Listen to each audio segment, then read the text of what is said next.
I'm going to tell you why I believe that Jezebel's murder was the result of a coup attempt and had nothing to do with who she worshipped.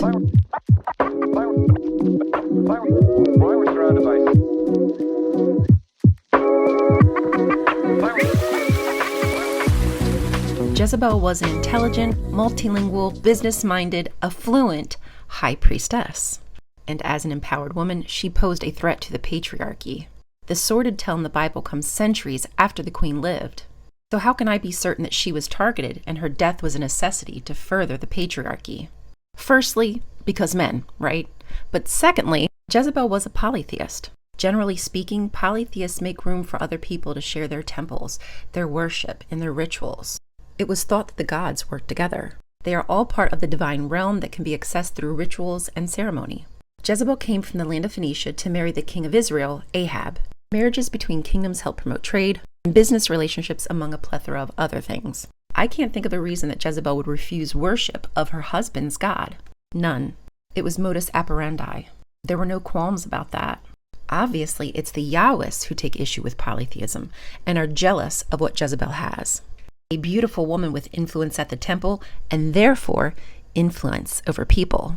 Here is a detail that I feel is important. Jezebel gave all her children theophoric names related to Yahweh. Athaliah, Yah is exalted. Ahaziah, Yah has grasped. Yehoram, Yah is high.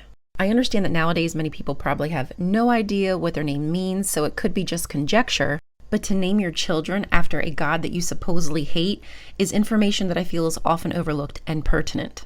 For instance, in Genesis 30, a few children are born, and the names given to them fit the emotional moment. One child is named Gad because Gad is the god of fortune, and how lucky for him to be born. One child is called Asher because people will call me happy. If it's not obvious, Asher and Asherah share etymology. It's evident that those names were chosen because of their meanings. After the death of her husband Ahab during battle protecting the land from Aramean forces, the Yahwists, particularly the prophet Elisha and Jehu, take their opportunity to seek vengeance on Jezebel. They hunt down and kill every member of her family while they are reeling from battle with the Arameans. They are mostly concerned with the takedown of the queen. Priorities, right? Then they repeat the same process in the kingdom of Judah. Jehoram is king of Judah, and Jehu has him murdered. He then sets his sights on Athaliah, who is the new queen of Judah, wife of Jehoram, who he just killed. For years they plot on overthrowing her, but here's the kicker. Jehu, the chosen man who was responsible for the massacre of Jezebel's entire family, was also an idolater. He worshipped false gods. All accusations leveled against Jezebel, Jehu too was guilty of. Her family was destroyed while he was touted as a hero. The vilification of Jezebel came down to the fact that she was a threat to their power structure. Even when Jezebel knew her death was approaching, she died as dignified as she could. But even in her death, they mocked and belittled her and said that she was dressing up as a whore so she could fuck the man that just destroyed her family in order to try to live. Ew? No? That story is definitely told from a male perspective. Jezebel's story was written sometime around the exile, hundreds of years later.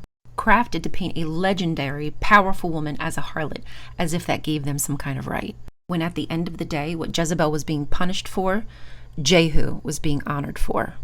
What painful irony for one of the most prominent women of the 9th century. Will we ever know the true story? No. But at least we can glean information between the lines of the Bible and give Jezebel her props. Long live the queen.